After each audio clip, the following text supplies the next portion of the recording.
Your dreams are bigger, bolder, and more badass than the life you're living now, but something just keeps getting in the way. Join certified coach and former therapist Diane Wingert for the Driven Woman podcast. She'll show you how to get rid of whatever is holding you back so you can stop spinning your wheels and up-level your life. Get ready to hop in and buckle up. This is the Driven Woman podcast, and we're heading for the fast lane.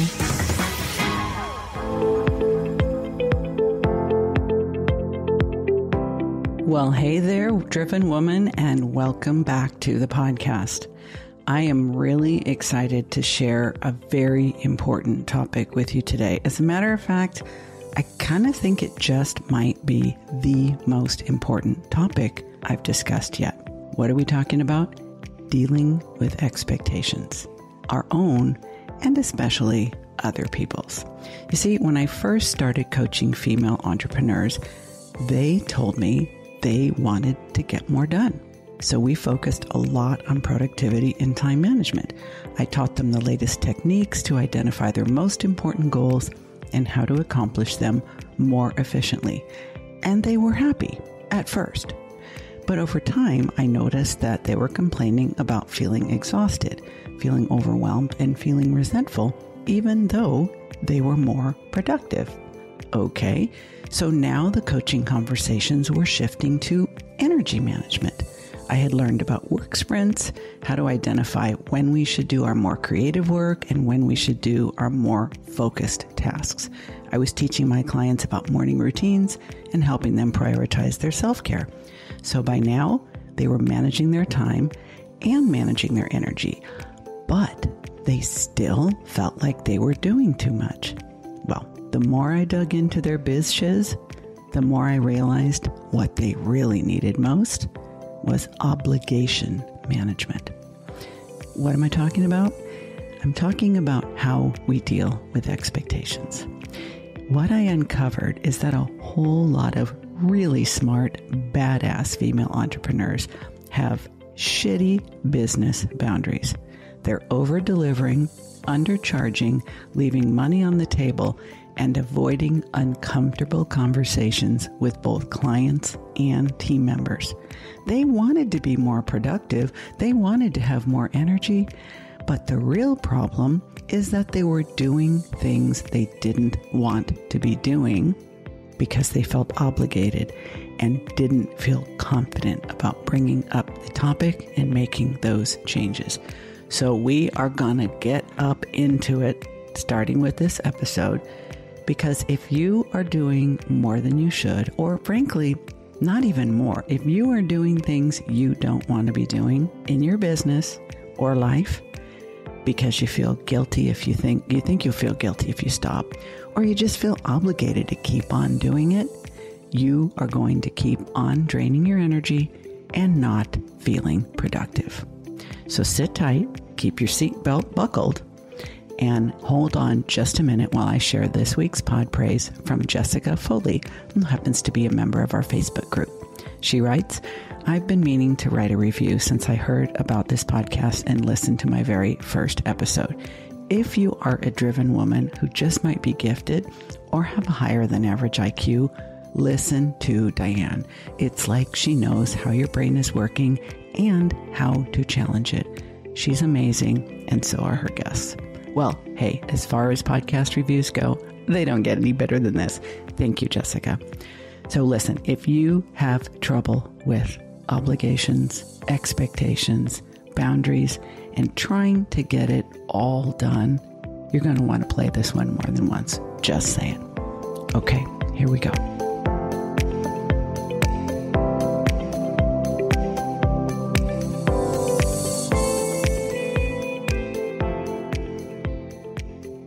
So I'm going to take a great big guess and say you probably started your business after working some period of time for someone else. You came out of the corporate world, you came out of the nonprofit world, you worked in someone else's small business, maybe you worked in a family business, but most of you, before you started your own business, were working for someone else. But even before that, you were part of a family. And even before that, you were part of the human race. Now, if you are a female, you have been subjected to all kinds of conditioning, cultural and social conditioning that shapes the way you think and shapes your expectations about all the things you think you should do. And even if you don't think you should do them, other people think you should do them just because you're a woman. Now, most of these assumptions are completely unconscious. We don't even know that we're thinking them. For example, when you go to a social gathering of couples and after dinner, the men will just say, stay seated at the table, and the women will jump up and start clearing the plates. Why? Why do they do that? Well, I think it's because of what I call feminine conditioning. It's the cultural conditioning that starts when we're very, very young, that girls do this and boys do that. Now, by the time you get into the workforce, in addition to your feminine cultural conditioning, which also, we have our family of origin, expectations there, what it means to be a girl in your family, what it means to be a daughter in your family. A little bit later, what it means to be a girlfriend, what it means to be a wife, what it means to be a mother, layers upon layers upon layers of expectations. Now, most professional fields, most careers, most occupations that you go into, there are expectations there too, aren't there? For example, if you were a nurse like my sister, people expect you to give and give and give. They expect you to be patient and tolerant and nurturing and really never say enough is enough. Same thing is expected of teachers, social workers, therapists, some of the more traditional female occupations. But when women don't understand that they can say no, and they can say not now or not this much, inevitably all of us are at risk for burnout. I was a psychotherapist before I became a coach. There are a lot of expectations of psychotherapists. They are expected to be tremendously patient with their clients. They are expected to be tolerant. They are expected to give their clients unconditional positive regard, even if the client treats you like shit. I had a borderline client, for those of you that know what that is, who was extremely abusive towards me. If I was even so much as 1 minute late to collect her from the waiting room, on one occasion I was 5 minutes late because I was waiting to receive a call from a psychiatrist that I'd been trying to get a hold of. I was 5 minutes late. By the time I got out to collect her in the waiting room, she had texted me 71 times, and they were becoming increasingly abusive. Now, I didn't want to take that anymore. And when I told the psychiatrist who referred her, I didn't want to work with this client anymore, he was outraged, never referred another client to me again. Why? Because the professional indoctrination and expectations of being a therapist are, well, you're dealing with people with mental disorders. What do you expect? As though there would never be a point where I would say, okay, I'm out. Well, if you have a family that tends towards being codependent, you're going to have a lot of trouble setting boundaries in business as well. So you see where I'm going with this. There are a lot of expectations of us as women that you give and give and give and give and give. And even if we have learned to say, stop, no, no more, I don't want to, when you start a business, oftentimes you overextend yourself, especially in the beginning. You may start at a lower price point than your competitors as a way of establishing yourself. You may go above and beyond what's in the contract or client agreement as a way of delighting your customers so that they tell others and your business has the opportunity to grow. Most female entrepreneurs do those things in the beginning. But what I've noticed is that when you start your business by over-delivering, undercharging, and not setting clear boundaries around your scope of work, it's extremely difficult to make those changes later. Not only because if you have long-term clients and they're used to being treated in this way and now you don't want to, they will experience that not only as a change, but as a loss. And because of that, we won't want to put those things into place. And frankly, once we're in the habit of doing too much for too little, for too many, for too long, no matter how burned out or resentful we may be, it is extremely difficult to course correct the ship once it's already a sail. So if you are a new business owner, if you are in a startup stage, if you are in the early stages of establishing your service-based business, I beg you, have good boundaries from day one. You might be scared, but it won't be any easier down the road. Now, it's not enough to just have philosophies and beliefs and to teach them and share them with my clients. I like to give them tools that they can use in their business that rely on information that I collect from the very best sources. And I am a voracious reader. I read countless business books every year and many self-help and personal development books as well. One of the books that I have really gotten a lot out of in the last year or so is The 4 Tendencies by Gretchen Rubin. It's not technically a business book. It's kind of more of a self-help book. But the reason why I love it so much and why I have incorporated what I learned from the 4 Tendencies into my business is it makes so much sense to me when I'm trying to help people with their business boundaries.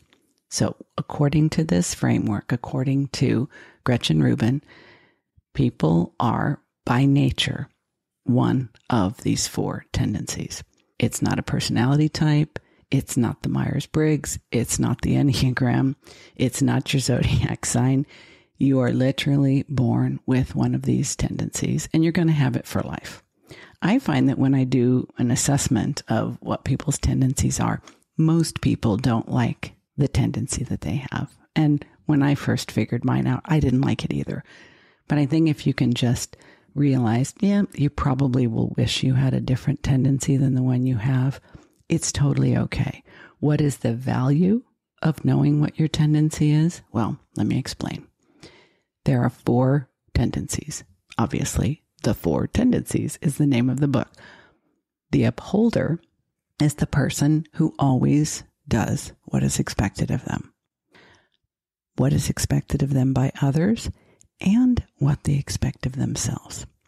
These are the people who always stop at the stop sign, even if it's 3 a.m. and there's no one around for miles, because their focus is doing the right thing. They feel good when they're doing the right thing. Now, they can be very judgy because they think everyone else should do the right thing too, and frequently that's not the case. But an upholder in the workplace, an upholder who has a business, will, generally speaking, always do the, quote, right thing, the thing that they expect themselves to do and they believe other people expect them to do. These people can be very challenging to their team members and to their customers or clients because most people are not upholders. In fact, only about 11% of people are. So if you happen to be an upholder, you are probably the person who others look up to and admire and respect, but maybe don't feel 100% comfortable around because they don't understand how you manage to always do what's expected on the regular, because they just can't. Then there's the rebel. This is another relatively small group. There's only about 11 or 12% of all humans that are rebels. I think rebels really struggle the most because not only do they not do what people expect of them in business or in life, they also can't seem to manage to do what they expect of themselves either. It's like, if it's an expectation, it's a hell no, no matter whose idea it was. So other people can see them as perhaps talented, creative, original, but unreliable, unpredictable, and probably difficult to deal with. And a rebel won't even deny it. They might even revel in that. But there is a certain amount of suffering that comes with not being able to meet expectations. I guess you can just opt out and say you don't have any, but I'm not quite sure how you run a business that way. Then there's the questioner. Now, I happen to be a card-carrying questioner, and once I did the 4 tendencies assessment, oh my gosh, it made so much sense. I mean, not only was I always a curious kid and I was always asking questions, I understand now when I would get feedback from people, why do I make things so complicated? Why do I have to ask so many questions? What difference does it make? Why do you have to know why we're doing it this way in order to do it? Why do you have to understand how we arrived at this plan to follow it? It can be perceived as insubordinate. It can be perceived as challenging. It can be perceived as non-compliant. I sometimes was felt to be difficult to manage by bosses I had, especially male bosses who expected compliance. And I was more than happy to give them compliance. But first, because I'm a questioner, I had questions. They weren't conditions. They weren't my terms, although I think that's how they were perceived. I just needed to understand to my satisfaction what was being asked of me and why. And then I could throw myself into it with more enthusiasm and effort than anyone else. But if I didn't understand, I just couldn't. So the questioner is very capable of meeting external expectations once their internal qualifications and questions have been satisfied. So the questioner will appear to be only following their own expectations. I see it a little bit differently. I see it as once our questions have been answered, then we can adhere to the expectations of others. But if others are impatient, intolerant, or just want strict obedience, upholders, for example, it doesn't go well. If someone like me who's a questioner has an upholder boss or spouse, it usually creates a lot of friction. Now, I think it's something like 17 or 18% of people are questioners. Now, who are all the rest? The vast majority of people are obligers. About 42%, according to Gretchen Rubin. Now, obligers are the majority of people, and I think this is a beautiful thing. Unfortunately, when I let most of my clients know that they're obligers, they don't like it. They want to be upholders. And I understand. Obligers need to be obligated to someone else to get themselves to act. Obligers can rise to the challenge to meet someone else's expectations, but they'll often disappoint themselves. So how might that look? They'll stay up all night to meet a deadline, a self-imposed deadline for a client, but then they won't be able to get themselves to the gym even though they've hired a trainer and paid in advance. So if it's for someone else, if the expectation is of them by someone else, they will rise to the challenge. But if it's just for them, like self-care, oftentimes it's a no. Now, what difference does it make what your tendency is? Is this just one more classification system that we can take a little quiz and, well, that's nice to know, so what? No, I think this one's different. I think it's especially different for female entrepreneurs. And here's the reason why. If we don't understand why we can't get ourselves to act when someone is expecting something from us, or we are expecting something from ourselves, it's very frustrating. It can be, we can go into a real downward spiral of self-hate and self-loathing and throw in the imposter complex and self-sabotage and all of that. And I will have plenty of women tell me, oh, I have everything I need to be successful, but I just keep sabotaging myself. Or they'll tell me, oh, I should have been much more successful by now, but I guess I'm just lazy. I refuse to accept those self-assessments on face value. And I'll say, that might be right. That might be true. But let's set it aside for now and see if, just in case, it's something else. I find when people learn about the 4 tendencies and know what their tendency is, it can really open up their mind to recognizing how to leverage that tendency. And here's a perfect example.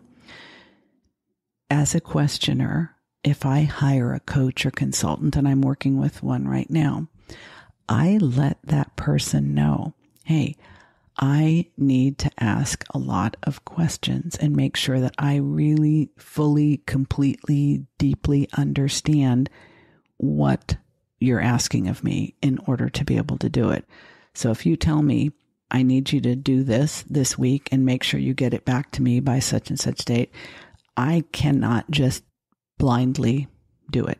I can't. I don't know how. I have tried, trust me, I have tried. But if you allow me some space to ask questions, well, what is the purpose of this? What is the strategy here? Why are we doing it this way? It may sound like I'm challenging your authority or questioning your competence. It is not so. And if you're an obliger and you have a brilliant idea, you just can't seem to get it done, even though you've made it a priority, even though you've carved out the white space in your calendar, what you actually need as an obliger is accountability. That may be in the form of a coach who checks in with you and says, show me your progress on this task. Let me know. Let me see it. Check in with me. An obliger will get it done under those conditions. Whereas if they're working with a coach who doesn't know they're an obliger and they say something like, okay, you know what to do. Check in with me if you have any questions. You see the difference?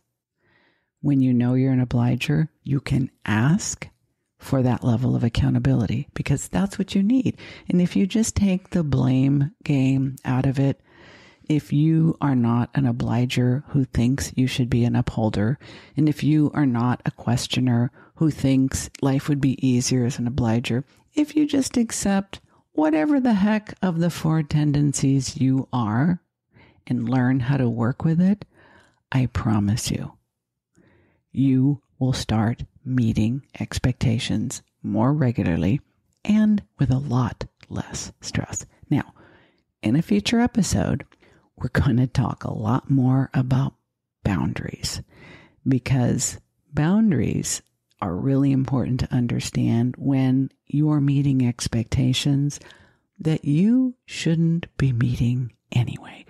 Those are not the kind of expectations that we want to help you get better at meeting. So stay tuned for that. We will be coming back to the topic of boundaries very soon. But in the meantime, if you would like a report on the book, The 4 Tendencies, so you don't have to go out and buy it. It identifies the 4 different tendencies, how to know which one you are, and more importantly, how to work with the tendency you have. I created a really nice PDF download. Everything is all laid out, and I think it's a real nice shortcut so you don't need to get the book unless you want to. So if you would like that, I'll make sure there's a link in the show notes. You just click on the link, enter your email address, and you will get it automatically. So I hope you like that. And that's all for now. Stay driven, women. Hey, it's Diane. Can I be honest with you? At the beginning of each new year, I always told myself, this is the year I'm going to get my habits dialed in. This is the year I'm going to be crystal clear about my goals and I'm going to crush them.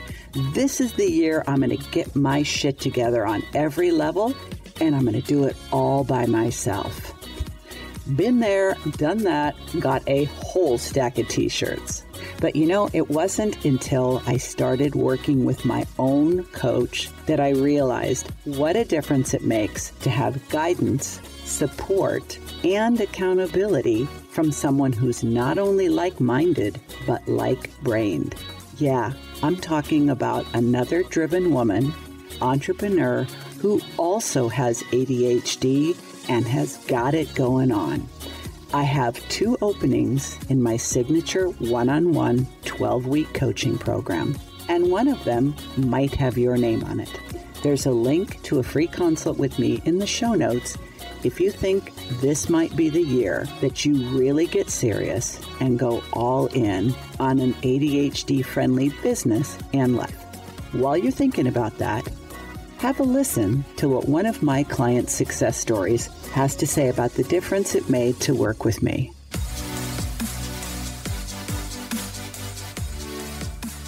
So I remember when we talked about what you introduced as habit stacking, so pairing your habits. And when you did initially bring that up, my initial reaction was like, ugh, like that sounds awful. Like, I don't want to do that.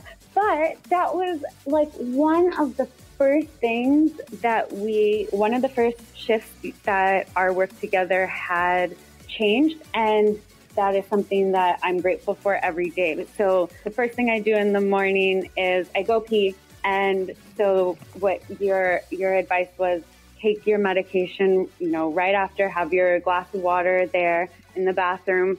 And so that's sort of my daily routine. It's going to the bathroom, taking my medication, contacts, coffee. Yeah, and it's great because it just cuts out any chance of forgetting, which then would lead to kind of lollygagging around and then like, oh, wait, have I taken it? I should take it. Wait, but that's one other thing. And so that really starts off the day so consistently and well. So that is the first thing. And then with regards to the rest of my morning routine, my best friend and I, we live together and we exercise in the morning now. So we've been doing that for the past 4 months, like at least 4 days a week. And so we do beach body. And it's just really fun because we do have the accountability of there's going to be someone waiting for you. So your butt better be up.